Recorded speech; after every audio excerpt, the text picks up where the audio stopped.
Mheshimiwa ambaye ni mtazamaji wa Mokenya TV mahali popote ulipo, naomba nikusalimie hujambo. Natumai umzima, ubuheri wa afya, na penye nipo kukwema. Karibu katika mwendelezo wa matukio yale ambayo yanaendelea kushuhudiwa siku ya leo, kwa sababu mara ya kwanza nilitoa ahadi kwamba nitakuwa na kuhabarisha chochote kile ambacho kinashuhudiwa baada ya maandamano kutanda humu nchini. Hali si hali sasa hivi, na maafisa wa polisi wamelazimika kutimua mbio ungedhani ni farasi wa ngong baada ya kuzidiwa nguvu na waandamanaji katika eneo la Roysambu, Kasarani, jijini Nairobi. Ni kipi hiki ambacho kinaendelea? Maandamano sio vile wengi walikuwa wanadhani. Nitakuonyesha picha ya kuonyesha vile inadaiwa maafisa wa polisi walikuwa wanatimua mbio, wanatoroka kujificha baada ya kuzidiwa nguvu. Ikumbukwe ya kwamba muungano wa Matatu Owners Association walitangaza maandamano siku ya leo ya Jumatatu. Mwanaharakati Eric Omondi akatangaza maandamano siku ya leo kulalamikia ongezeko la bei ya mafuta humu nchini, petroli na dizeli. Lakini maandamano haya sio tu ya wamiliki wa magari, sio tu ya wanaharakati, ila tu ni maandamano ya Wakenya, kwa sababu wanafinyiliwa tena zaidi kufuatia ongezeko la bei ya mafuta humu nchini. Sasa tusonge mbele. Maafisa wa polisi katika serikali ya Rais William Ruto sasa waliweza kuzidiwa nguvu vile inadaiwa, kwa sababu haijathibitishwa na vyombo vya dola. Wakati waandamanaji walikuwa wengi katika eneo la Roysambu roundabout, wakashindwa kudhibiti waandamanaji maafisa hawa wa polisi.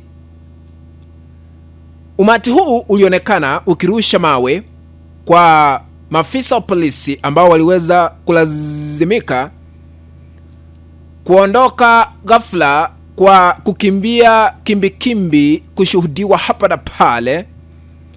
Inadaiwa ya kwamba baada ya kuona hali sio nzuri, wakaondoka kuelekea kituo cha polisi cha Kasarani kujificha. Kabla ni kuonyeshe hiyo kanda, na shukuru wote ambao mnatazama hii kanda mahali popote mlipo, mzidi kubarikiwa. Kwa heshima na taadhima, unapoendelea kutazama hii kanda, tukabidhi like. Kuna alama ya kidole hapa chini mwa kanda, bonyeza hiyo alama ya kidole kama njia moja kutukabidhi like. Na ikiwa hauja subscribe na uwashe kengele. Ni kuonyesha sasa vile hali ilivyokuwa. Maafisa wa polisi inadaiwa walizidiwa nguvu na waandamanaji, kisha baadaye wakaondoka kuelekea kituo cha Kasarani kujificha ili kuebukana na kuadhirika ama kujeruhiwa na waandamanaji ambao walionekana kuwa na mawe, waandamanaji ambao walionekana kuwa na hasira kubwa, huku wakimba one time, huku wengi wakisema ya kwamba lazima bei ya mafuta iweze kushuka katika taifa la Kenya. Waandamanaji hawa wanasema ya kwamba haiwezekani katika serikali ya sasa, lazima ipunguze bei ya mafuta. Sasa kufuatia maandamano haya, biashara nyingi zimefungwa katika maeneo mbalimbali mjini Nairobi na katika mitaa mbalimbali. Wanabiashara wamelazimika kufunga biashara zao kwa kuogopa huenda looting itafanywa. Na sasa kuna baadhi ya wale ambao ni employers, inadaiwa waliweza kutuma ujumbe kwa employees kuwaambia hali si hali, leo kazi haitafunguliwa.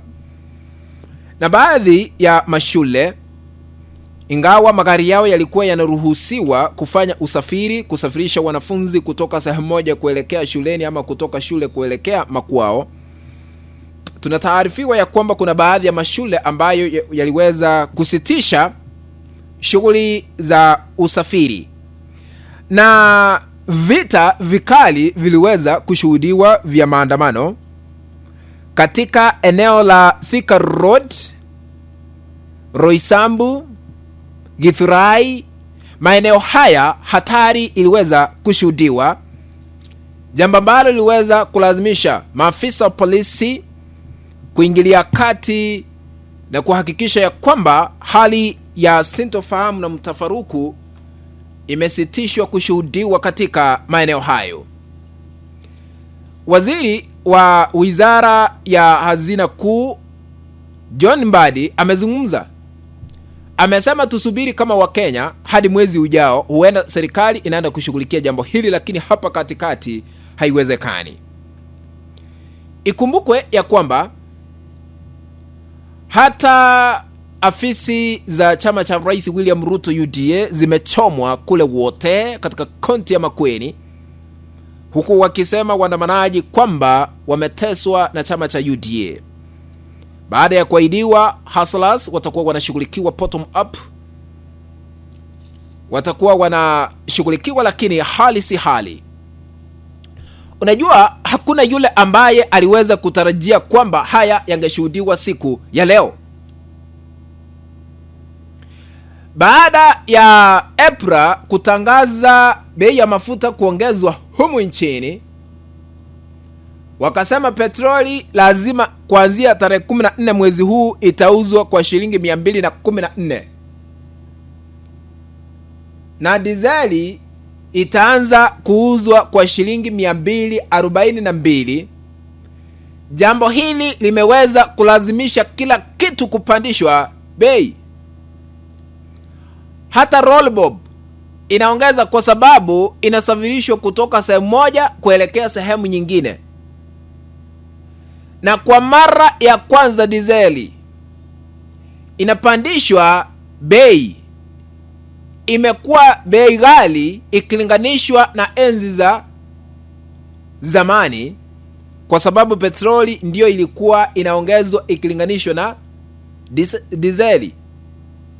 Sasa hali ya wasiwasi hii ndio iliweza kuchangia Wakenya wote kujitokeza, wengi kulalamikia mambo ya bei ya mafuta, kwa sababu katika taifa la Kenya inadaiwa kwamba lugha tu serikali inasikia ni kupitia maandamano. Lakini katika katiba ya Kenya iliyopitishwa mwaka 2010 tunajiuliza, je, maandamano yanaruhusiwa? Ndio, freedom of expression, maandamano ya kufanya mambo ya picketing yanaruhusiwa katika katiba ya Kenya. Ndio maana tumeshuhudia hali hii ikiendelea kutanda katika taifa letu la Kenya, jambo ambalo limelazimisha wengi kuomba serikali ya Rais William Ruto kuhakikisha kwamba wameondoa road maintenance levy ya shilingi 25 na VAT ya 8% iondolewe ili kupunguza bei ya mafuta. Hali si hali, na tunaendelea kufuatilia taarifa hizi. Tutarejea na taarifa zingine. Kufikia hapo, mpenzi mtazamaji, ndipo natia kikomo kukuhabarisha yale ambayo yanaendelea kushuhudiwa katika sehemu mbalimbali humu nchini. If you have not subscribed to our YouTube channel and you are watching our content, I'm requesting you to consider subscribing by smashing the subscribe button that is down here. Once you are done, remember to turn on the notification bell so that the moment we upload the video clip, you will be notified automatically that Omakenya TV has uploaded the video clip to watch. Remember to share our content always with our WhatsApp groups and on Facebook. That is the only way we can continue building this channel of ours, Omakenya TV. Be blessed, ladies and gentlemen.